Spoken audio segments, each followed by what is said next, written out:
Γεια σας, είμαι η Βίλμα και καλώς ήρθατε σε ένα ακόμη ραντεβού. Ένα podcast που αφορά τον κινηματογράφο αλλά και ό,τι συμβαίνει πίσω από τη μεγάλη οθόνη. Στην παρέα μας σήμερα έχουμε δύο εξαιρετικούς αρθρογράφους του Max Mag, τον Δημήτρη και την Καλλιόπη, και μαζί θα συζητήσουμε σχετικά με τις ταινίες ενηλικίωσης. Ας ξεκινήσουμε λοιπόν με μια πάρα πολύ κλασική ταινία, το Dead Poets Society. Να ξεκινήσω εγώ. Λοιπόν, Dead Poets Society. Έχω καιρό που την είδα, την έχω δει όμως κάνα 2-3 φορές. Λογικό, γιατί παίζει και στην τηλεόραση και είναι όντως πολύ κλασική. Αν δεν κάνω λάθος, είναι 90s. Παίζει ο αγαπημένος Robin Williams, που μας άφησε πάρα πολύ νωρίς.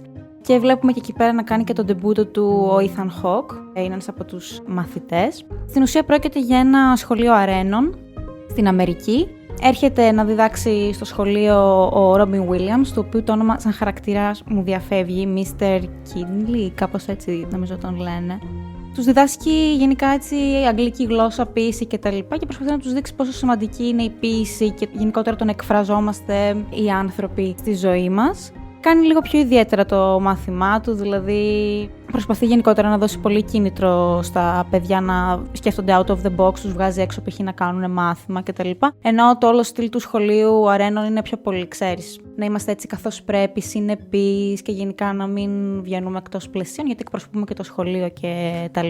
Και μέσα από τον τρόπο με τον οποίο διδάσκει το μάθημα ο Robin Williams, οι μαθητές αποφασίζουν να κάνουν και ένα δικό τους, ας πούμε, κλαμπ μετά το σχολείο, το Dead Poets Society, ο κύκλος των χαμένων ποιητών, που στην ουσία γράφουν πράγματα και τα διαβάζουν και λένε και ιστορίες και το κάνουν συνήθως κρυφά το βράδυ, βγαίνοντας από τους κοιτώνες τους προφανώς, λίγο πιο έξω από το σχολείο.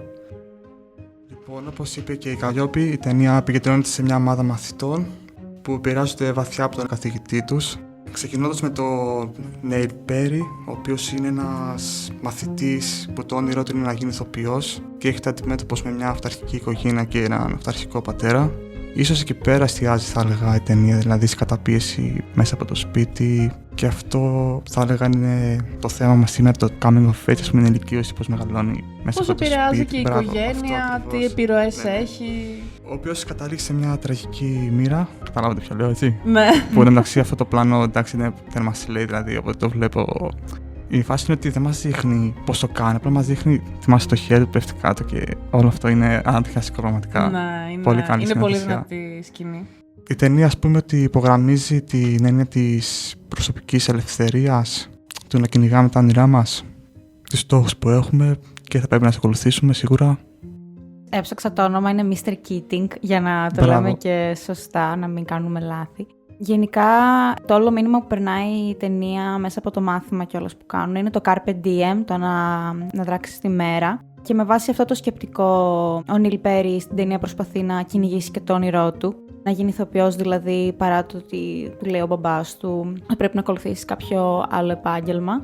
Και παρά το τραγικό του τέλος, τουλάχιστον, πώς να το πω, δεν πρόδωσε, ας πούμε, το όνειρό του, δηλαδή προσπάθησε να κάνει αυτό που ήθελε, αδράτοντας τη μέρα, και όταν κατάλαβε ότι ίσως δεν μπορεί να αναντιωθεί περισσότερο, που για μένα θα μπορούσε να το παλέψει κι άλλο, να είναι ακόμη πιο επαναστάτης, τουλάχιστον δεν ήθελε να προδώσει το όνειρό του, δηλαδή, και να κάνει κάτι με το οποίο θα ήταν εν τέλει, ας πούμε, δυστυχισμένος για την υπόλοιπη ζωή του και θα είχε, ας πούμε, κάτι για το οποίο θα μετάνιωνε που δεν το κυνήγησε.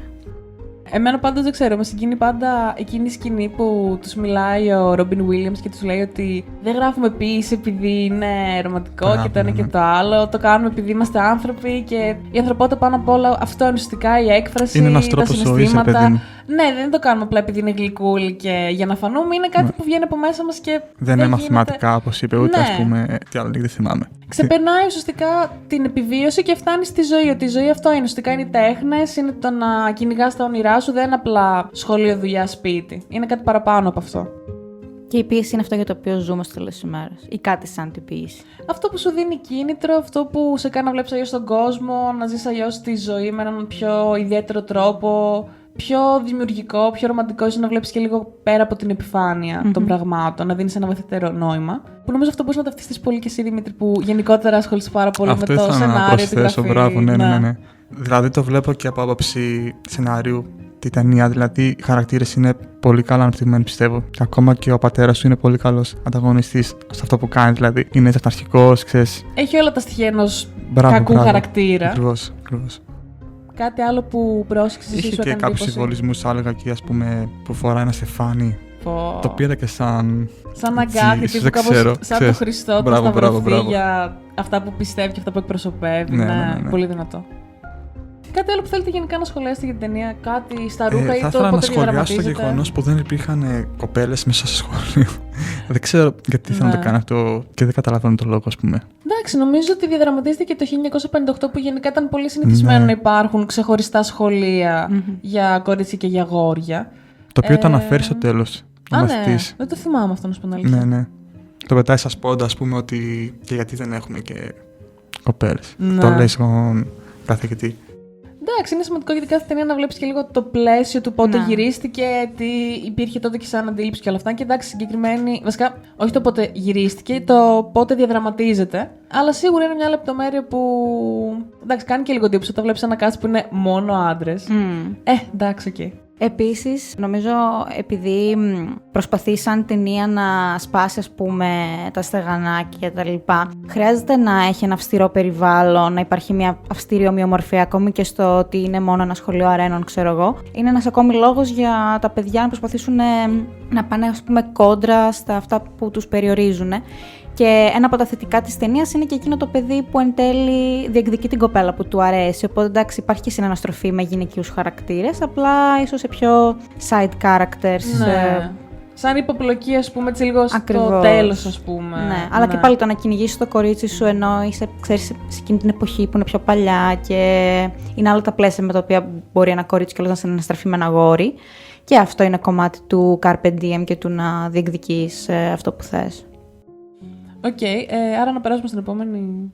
Βεβαίως, το ξαδερφάκι, ίσως του Dead Boys Society. Λοιπόν, μπορούμε τώρα να περάσουμε το Holdovers, τα παιδιά του χειμώνα, που για κάποιο λόγο μου αρέσει πάρα πολύ η ελληνική μετάφραση του τίτλου, η οποία κυκλοφόρησε το 2023 στη σκηνοθεσία του Alexander Payne. Είμαστε πάλι σε ένα σχολείο αρένων, το οποίο κιόλας είναι για πλουσιόπαιδα γενικότερα. Οπότε υπάρχει αυτό το prestige και αυτό που έλεγες και εσύ προηγουμένως, ότι πρέπει να διατηρείται μια ομοιομορφία, μια καθαρή εικόνα για το σχολείο και τι εκπροσωπεύει.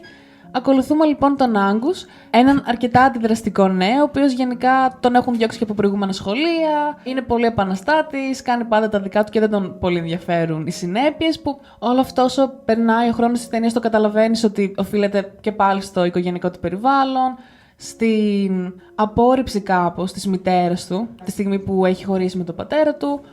Holdovers είναι ουσιαστικά τα παιδιά που μένουν πίσω στις γιορτές, οπότε αναγκαστικά πρέπει να μείνει και ένας υπεύθυνος καθηγητής και οι μαγείρες ώστε να έχουν κάτι να τρώνε αυτές τις 2 εβδομάδες. Οπότε ουσιαστικά έχουμε τον έφηβο, τον καθηγητή, ο οποίος είναι γενικότερα παρεξηγημένος από όλους, δεν του συμπαθούν ούτε οι υπόλοιποι καθηγητές. Ούτε εγώ. Ούτε εσύ. Έλα, ρε, ήταν icon ο τύπος, ήταν πολύ καλούλης. Για εμένα. Καλά, εμένα γενικά μου αρέσουν πολύ παρεξηγημένοι χαρακτήρες. I love them. Και είναι και η μαγείρισα, η οποία έχει μόλις χάσει το γιο της στο Βιετνάμ, ο οποίος να αναφέρουμε ότι γενικά είναι και μια οικογένεια αφροαμερικανικής καταγωγής, οπότε ήδη υπάρχει αυτή η καταπίεση και ο ρατσισμός και το γεγονός και μόνο ότι τέλειωσε το συγκεκριμένο σχολείο, το οποίο ήταν και πολύ ακριβό, το κάνει όλο αυτό ακόμα πιο δυσάρεστο, το γεγονός ότι χάθηκε ένας τόσο νέος άνθρωπος πάνω που θα ξεκινούσε κάτι τόσο μεγάλο, γιατί βρισκόμαστε και στη δεκαετία του 70, οπότε είναι όλα αυτά. Εμένα γενικά μου άρεσε πάρα πολύ. Την είδα 3 φορές ένα μήνα. Βαρέθηκαν να με βλέπουν στο λιμάνι, πραγματικά. Με έβλεπαν κάθε φορά σπάσει, κοπέλα μου, φτάνει με αυτή την ταινία. Εγώ την έχω δει μόνο μια φορά. Και αλήθεια είναι ότι ήθελα να αργήσω, γιατί δεν την πολύ καλά μπέδωσα. Ναι. Αλλά μπορώ να πω ότι ήταν μια κλασική ταινία. Δηλαδή θα τη βλέπουμε κάθε Χριστούγεννα σίγουρα. Μου θύμισαν ταινίες τύπου κλασικές, το Wonderful Life και πιο έτσι. Δεν ξέρω τι είναι κιόλας. 1949 νομίζω, δεν θυμάμαι. Έχω δει αποσπάσματα, όπως λέω πάντα. Μπράβο, ναι. Για μένα το The Holdovers είναι μια ταινία που άνετα θα μπορούσε να ήταν βιβλίο και θα ήθελα να ήταν βιβλίο. Για να μπορώ να δω σε βάθος τους χαρακτήρες πώς σκέφτονται και νομίζω πολλά από τα πράγματα που λέει ο Πολ Τζιαμάτη στην ταινία θα ήταν άνετα quotes σε βιβλίο. Για μένα είναι εξαιρετική ταινία, έχει πάρα πολύ βάθος. ξεδιπλώνεται τόσο ωραία ο χαρακτήρας και του Πολ Τζιαμάτι αλλά και του Ντόμινικ Σεζά, ο οποίος πραγματικά είναι λες και βγήκε από τα 70's αυτό το παιδί. Πραγματικά είναι λες και ο ρόλος γραφτηκε πάνω του. Και να αναφέρουμε σε αυτό το σημείο ότι είναι ο πρώτος του ρόλος σε ταινία μεγάλου μήκους και ήταν εκπληκτικός. Δεν θα μπορούσα να φανταστώ άλλον ηθοποιό στη θέση του. Όντως είναι τέλειος και είναι μόλις σαν και σένα, είναι του 2003 ναι, το παιδί. Παιδιά, είναι 22 χρονών. Ακραίο. Ναι, και ήταν ακόμη πιο μικρός όταν έκανε τα γυρίσματα. Και απλά είναι εξαιρετικός. Έχει αυτό όλο το φιζίκ, το ψηλόλιγνο, το μαλλί. Πολύ 70's, ναι. Εκφραστικότατος. Ναι, ειδικά στην κινησιολογία, όταν μαλώνανε. Ας πούμε, θυμάμαι, είναι μια σκηνή που τώρα παίζει πολύ στο μυαλό μου. Δεν θυμάμαι ακριβώς τι συνέβη. Νομίζω ήταν η φάση που μαλώνανε στο εστιατόριο. Ή κάτι. Και έχει σπασμένο χέρι και κάνει και μαγκές ταυτόχρονα. Ναι, αυτό που κουνιέται πέρα δόθη και κάνει αυτό με τα φρύδια. Και είναι σπάσει. Α, ναι, εντάξει, ξέρω εγώ. Ναι, είναι νομίζω πάρα πολύ ωραία ταινία και ο χαρακτήρας του Πολ Τζιαμάτι και του Άγκους νομίζω καθρεφτίζονται στην ουσία γιατί έχουν πάρα πολύ κοινά χαρακτηριστικά στην προσωπικότητά τους. Απλά ο ένας έχει, ξέρεις, τη σοφία και την κούραση των χρόνων, ενώ ο άλλος ακόμη βράζει στο αίμα του και είναι πιο αντιδραστικός και θέλει να πάει κόντρα και στη μαμά του και στους καθηγητές. Και οι δύο είναι αντιμέτωποι με την κατάθλιψη. Απλά ο καθένας την βιώνει διαφορετικά. Για τον Άγκους, ίσως μερικές φορές έρχεται και το τέλος του κόσμου και απελπίζεται πάρα πολύ. Και σου λέει: είμαι ακόμη νέος. Πώς θα είναι η ζωή μου στο μέλλον, άμα από τώρα βιώνω τέτοιες καταστάσεις. Και απ' την άλλη, βλέπεις έναν Πολ Τζιαμάτι, ο οποίος δεν είναι ότι περνάει καλύτερα, αλλά κάπως το έχει συνηθίσει και το είναι σε φάση that's life. Ναι. Και έχει κάνει λίγο, ας πούμε, τη μιζέρια εντός εισαγωγικών λίγο comfort zone, οπότε νιώθω ότι δεν θέλει να προσπαθήσει και για κάτι άλλο. Του είναι ok να είναι κι αυτός εσόκλειστος στο σχολείο, να μην έχει πολλούς φίλους, να μην έχει κάποιο ερωτικό ενδιαφέρον. Παρ' όλα αυτά όμως όταν του δίνεται ευκαιρία για κάτι, βλέπεις ότι το έχει ανάγκη μέσα του. Αλλά ο τρόπος με τον οποίο απογοητεύεται είναι πάρα πολύ διακριτικός. Είναι ένας άνθρωπος που έχει καβατζάρει σίγουρα τα 60, ρε παιδί μου, οπότε θα απογοητευτεί, αλλά ξέρεις τι. Θα το χωνέψει μέσα του και θα πάει παρακάτω. Όπως εκείνη η σκηνή που είναι στο χριστουγεννιάτικο πάρτι μιας γραμματέας στο σχολείο, που τους έχει καλέσει σπίτι και είναι μια πολύ ωραία μάζοξη με οικογένεια, φίλους. Και έχουν αρχίσει να μιλάνε και λίγο παραπάνω. Και αυτός νομίζει ότι υπάρχει κάτι μεταξύ της. Και μετά απλά το κουδούνι χτυπάει και έρχεται ο σύντροφός της και φιλιούνται. Και αυτός απλά κοιτάει και έχει λίγο αυτό το γλυκό πικρό χαμόγελο του στυλ, σαν να το περίμενε και λίγο ότι παρά ήταν καλό για να είναι όντως αληθινό. Και συμφωνώ πολύ με αυτό που λες. Ότι είναι σαν να βλέπει ο ένας τον εαυτό του να αντικατοπτρίζεται στον άλλον. Επίσης, να σημειώσω ότι ο σεναριογράφος έχει αναφέρει πως έχει βάλει πολλά αυτοβιογραφικά του στοιχεία και ατάκες που έχουν πει όντως οι γονείς του, ο θείος, και το θεωρεί όλο αυτό σαν ένα love letter στην οικογένειά του. Κάτι άλλο που θέλω να σχολιάσω. Νομίζω δύο πράγματα. Το ένα είναι εκείνος εξαιρετικός μονόλογος που έχει ο Πολ Τζιαμάτι στο Μουσείο Ιστορίας, που λέει στον Άγκους ότι δεν υπάρχει καμία original εμπειρία στην ανθρωπότητα. Από το πιο ιδιαστικό μέχρι το πιο υπέροχο συναίσθημα τα έχουμε βιώσει όλοι όλα ανά τα χρόνια. Και ο μόνος τρόπος για να καταλάβεις το πώς είσαι τώρα πρέπει να ανατρέξεις πίσω στο παρελθόν σου. Και το δεύτερο πράγμα είναι εκεί πέρα που προσπαθεί να του πει ότι δεν θα γίνει σαν τον πατέρα σου απαραίτητα, όπως και εγώ δεν ήμουν σαν τον πατέρα μου. Και εκεί πέρα νομίζω είναι όλο το κλου που καταλαβαίνεις ότι και ο ίδιος, ρε παιδί μου, έχει κάνει comfort zone την απελπισία του, που λέει ότι βρίσκω τον κόσμο ένα πολύ στενάχωρο και περίπλοκο πράγμα, και νομίζω ότι και ο ίδιος ο κόσμος νιώθει το ίδιο για μένα. Ας προχωρήσουμε στην επόμενη ταινία, που είναι πιο βαθιά μέσα στο θέμα μας, δηλαδή την ενηλικίωση. Αυτή είναι το Florida Project του 2017, νομίζω, έτσι. Η ιστορία ακολουθεί την... Μόνη τη λένε, ναι. Μονέ την μεταφράζει στο ελληνικό, γιατί είναι... Η οποία είναι ένα 6χρονο κορίτσι, το οποίο ζει σε ένα χοτέλ με τους γονείς, σωστά? Με τη μαμά της. Με τη μαμά της, μπράβο, ναι. Η μητέρα της είναι μια τοξικομανής. Δεν τη βλέπουμε να κάνει χρήση. Νομίζω καπνίζει πιο πολλές ταινίες. Σίγουρα καπνίζει κάτι σε Εγώ από το χέρι της θυμάμαι που ήταν μέσα σε ουλές. Πρέπει να... Μάλλον κάπως υπονοείται κάπως ότι έτσι, ναι. υπάρχει αυτό το πρόβλημα. Δεν το δείχνει ξεκάθαρα. Εντάξει, θα έλεγα ότι η ταινία πολύ βασίζεται στην αθωότητα και τα όνειρα που έχουν τα μικρά παιδιά. Είναι σίγουρα από την οπτική ενός κοριτσιού. Πόσο χρονών είναι κιόλας, νομίζω 10 χρονών τύπου. Πιο μικρούλα είναι. Ναι, οπότε εντάξει, σίγουρα τα βλέπει όλα πιο πολύχρωμα, πιο αισιόδοξα από ό,τι είναι. Σίγουρα δεν μπορεί να αναγνωρίσει τα προβλήματα και τις δυσκολίες που περνάει η μητέρα της με τα οικονομικά τους. Δηλαδή, είναι σε ένα μοτέλ που αυτό το λέει κάποιος, καταλαβαίνει την οικονομική του κατάσταση και το όλο background. Αλλά όταν είσαι παιδάκι, το βλέπεις και λίγο σαν διακοπές, είναι καλοκαίρι, σαν να βιώνει μια τελείως διαφορετική πραγματικότητα από την μητέρα της, η οποία παλεύει για να τα βγάλουν εις πέρας.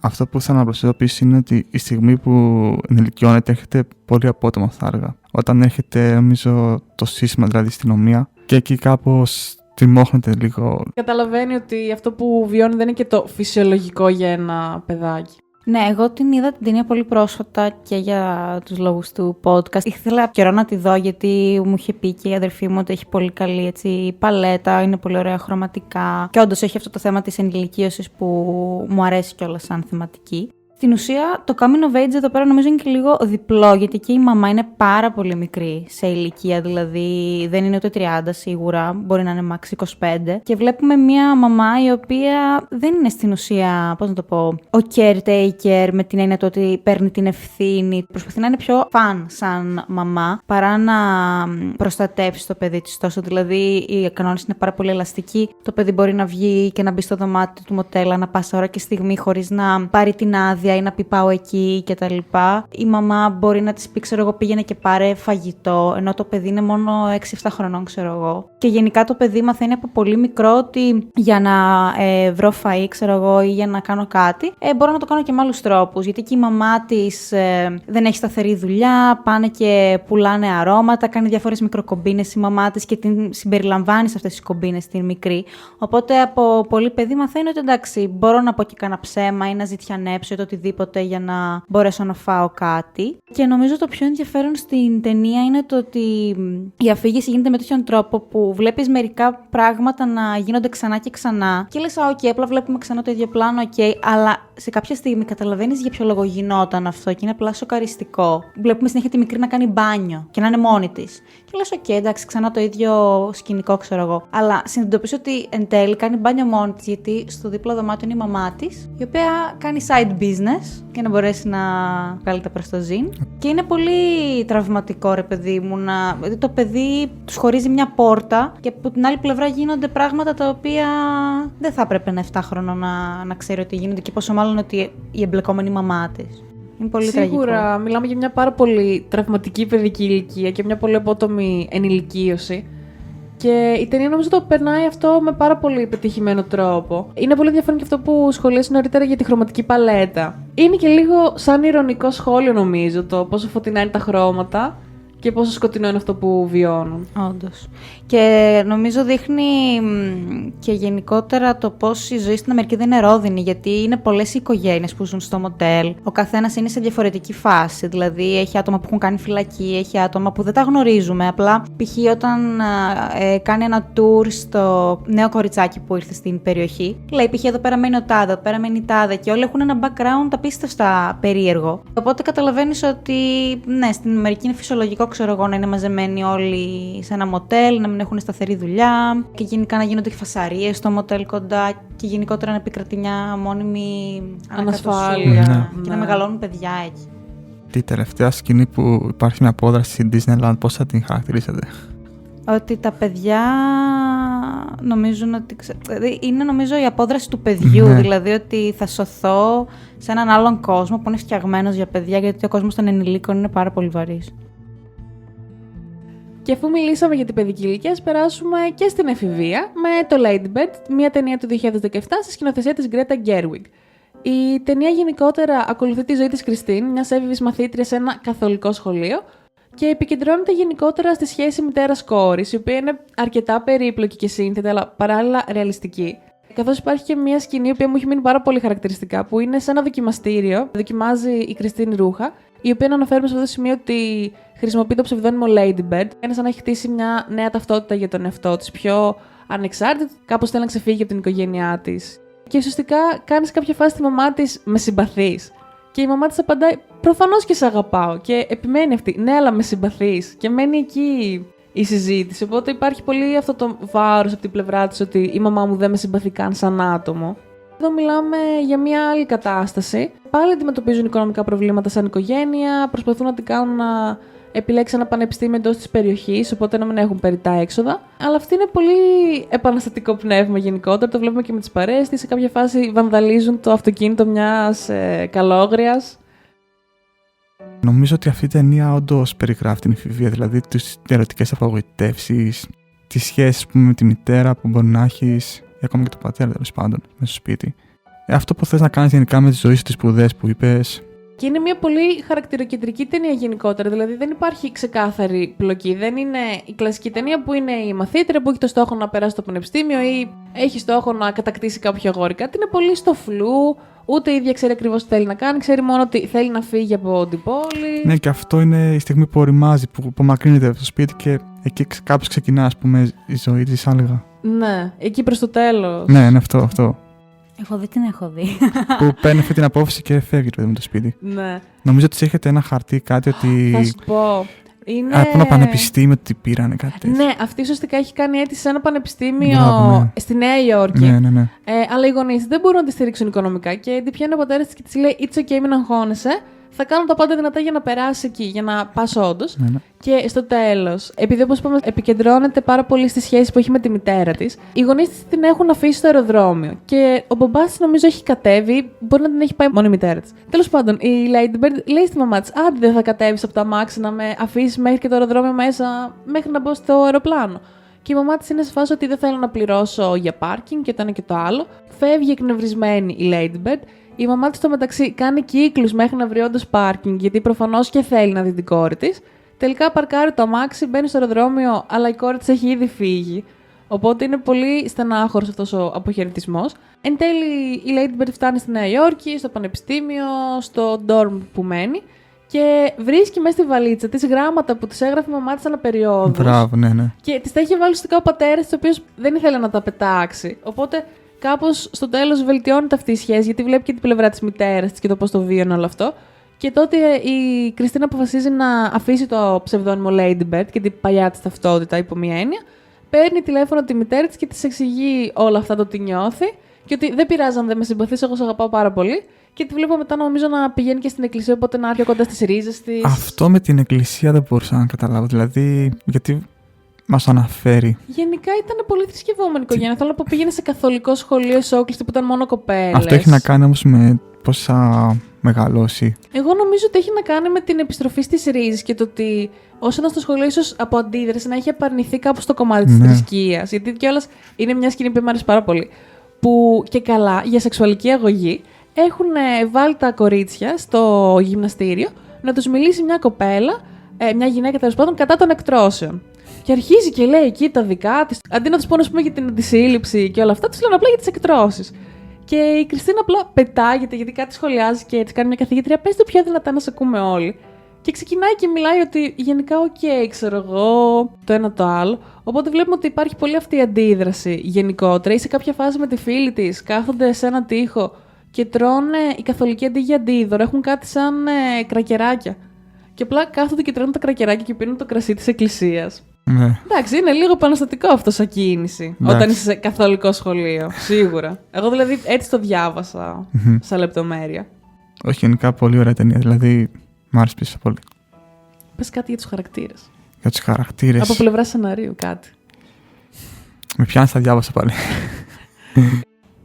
Εγώ δεν την έχω δει, αλλά είναι νομίζω η πρώτη σκηνοθετική απόπειρα της Γκρέτα Γκέρουιγκ. Σε μεγάλου μήκους, ναι. Ναι, πριν κάνει τις μικρές κυρίες και την Barbie μετά. Οπότε, πώς τη βλέπετε να κάνει τον ντεπούτο της, ίσως, δηλαδή πώς φαίνεται το σκηνοθετικό της ξεκίνημα. Φαίνεται ξεκάθαρο ότι εστιάζει πάρα πολύ στο female gaze και γενικότερα στη γυναικεία προοπτική. Και μου δίνει μια πολύ καλή πάσα, καθώς η ίδια έχει δηλώσει ότι ήθελε η ταινία της να είναι το αντίπαλο δέος σε ταινίες όπως τα 400 χτυπήματα και το Boyhood. Ήθελε να δείξει την εφηβεία μέσα από τα μάτια μιας κοπέλας στο σήμερα. Mm-hmm. Και παίζουν και τα αγαπημένα της παιδιά, η Σάρα Ισερόναν και ο Τιμωτέ, νομίζω. Ναι, είναι αυτοί οι δύο. Εντάξει, πιο πολύ η... Πώς την είπαμε? Sunrise. Αυτή λοιπόν. Πάμε στη γλυκιά την Αμελή. Ναι. Croissant. Πραγματικά μετά από αυτή την ταινία, κάθε φορά θέλω να φάω κάτι σε κρουασάν. Ναι, ρε, τι τρώει με το κουταλάκι, κρέμ μπρουλέ, κάτι τρώει. Αυτή η ταινία είναι το Παρίσι. Είναι Αμελή, είναι iconic, ας πούμε. Δεν υπάρχει σαν το Αμελή. Ναι, ισχύει. Το έχεις δει το Αμελή? Ναι, έχω 2-3 χρόνια από τότε. Θες να μας πεις για την πλοκή?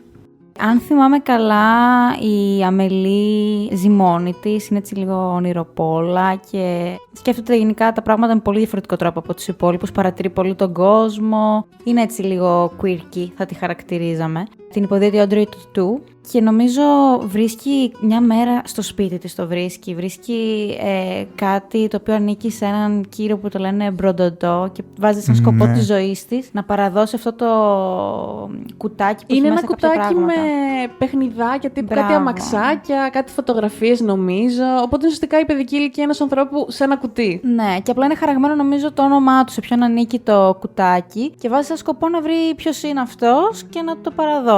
Και νομίζω είναι ένας πάρα πολύ μεγάλος ηλικία κύριος και είναι στην ουσία τα παιχνίδια του, οπότε ήταν παιδί 1940, ξέρω εγώ, 50, κάπου εκεί. Αυτό θυμάμαι κατά βάση και μετά δεν θυμάμαι ποια είναι η σχέση της με το παιδί με το οποίο συναντιέται στο τέλος. Θες να πεις εσύ για το Love Interest ή να κάνω εγώ μια εισαγωγή λίγο? Κάνω μια εισαγωγή και θα... Ωραία. Γενικότερα η Αμελή είναι όντως νομίζω ο πιο quirky χαρακτήρας σε ταινία ever, αλλά με μια πάρα πολύ μεγάλη αλήθεια και ειλικρίνεια. Όταν ήταν μικρή, ο μπαμπάς της ήταν γιατρός και ήταν πάρα πολύ απόμακρος. Οπότε, όποτε της έκανε εξετάσεις, ας πούμε με το στιθοσκόπιο, χτυπούσε πολύ δυνατά η καρδιά της, γιατί ήταν οι μοναδικές φορές που θα την ακουμπούσε λίγο πιο τρυφερά. Και οπότε ο πατέρας της νόμιζε ότι έχει κάποιο πρόβλημα με την καρδιά της και αποφάσισαν να την έχουν στο σπίτι, ας πούμε, με καθηγητές και όλα αυτά. Σε κάποια φάση πεθαίνει η μητέρα της με το πιο random τρόπο, είναι έξω από την εκκλησία και μια τύψα που έχει αποφασίσει να αυτοκτονήσει πέφτει πάνω της και την πλακώνει. Ακραίο. Οπότε ο πατέρας της κλείνεται ακόμα περισσότερο στον εαυτό του, δεν κάνει ταξίδια να ήθελε πάντα. Και μετά γίνεται αυτό το συμβάν με το κουτάκι, που γενικότερα η Αμελή ως χαρακτήρας είναι πάρα πολύ παθητική. Δηλαδή είναι μια κοπέλα που απλά παρατηρεί τον κόσμο, απλά θέλει ιστορίες. Θέλει να κάνει τη χάρη στον άλλον, ναι.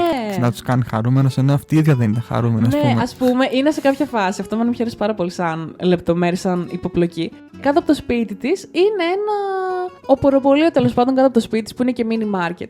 Και εκεί πέρα δουλεύει ένας νεαρός, ο οποίος είναι ο ίδιος τοπιός που έπαιζε στο Αστέρix και Βελίξ, αν θυμάστε, που ήταν τότε με την Αίγυπτο και την Κλεοπάτρα. Και τέλος πάντων, το αφεντικό του τον κακομεταχειρίζεται γενικά και συνέχεια τον βρίζει ότι είναι πολύ αργός και όλα αυτά. Που εντωμεταξύ το παιδί έχει ένα χέρι, οπότε ούτως ή άλλως αναγκαστικά είναι πιο αργός. Το αφεντικό λοιπόν μένει στο ίδιο κτίριο με την Αμελή, μερικούς ορόφους πιο κάτω, πιο πάνω, κάτι τέτοιο.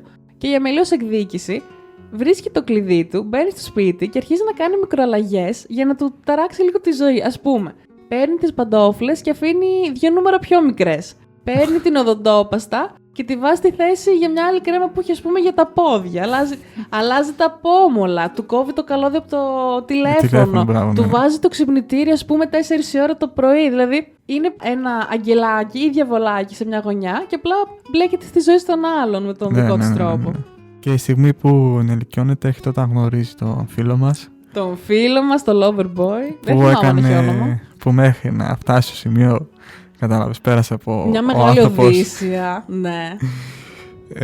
Χαρακτηριστική σκηνή με ο Μάρτι που κυνηγούνται και την παίρνει τηλέφωνο, εντάξει, ό,τι καλύτερο. Ναι, γιατί ουσιαστικά αυτό που συμβαίνει είναι ότι σε ένα σταθμό τρένων εκεί πέρα, γιατί γενικά ταξιδεύει πολύ συχνά να δει τον πατέρα της που είναι σε άλλη πόλη, υπάρχει ένα photo booth και η Αμελή μαζεύει αυτές τις φωτογραφίες. Ψέματα, το παιδί αυτό μαζεύει αυτές τις φωτογραφίες που συχνά αφήνει ο κόσμος και έχει κάνει ένα λεύκομα.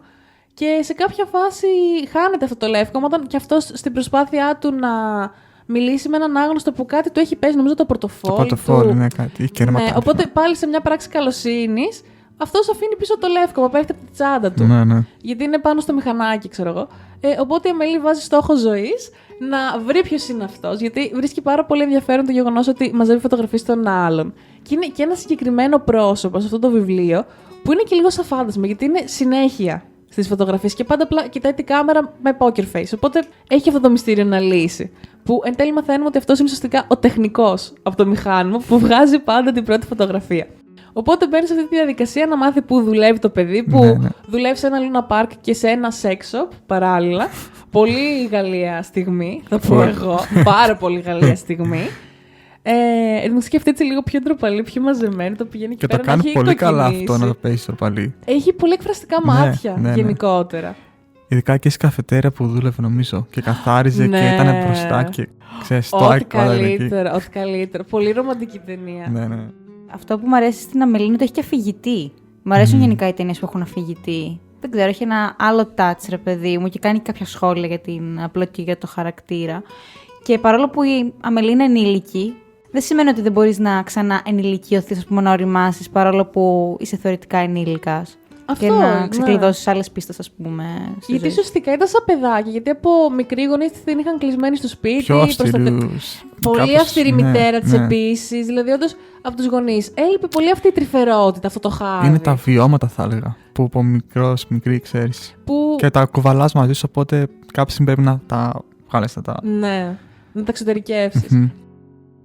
Επίσης, είναι ένας ακόμα χαρακτήρας, ο οποίος μένει στην πολυκατοικία της, ένας παππούς, ο οποίος είναι καλλιτέχνης. Με αυτόν αναπτύσσει κάποιες σχέσεις η Αμελή και γενικότερα, επειδή όπως είπαμε, η Αμελή είναι πολύ παθητική σαν χαρακτήρας. Δηλαδή, όπως βλέπουμε, της αρέσει πολύ να βοηθάει τους υπόλοιπους, χωρίς να κάνει κάτι για τη δική της τη ζωή.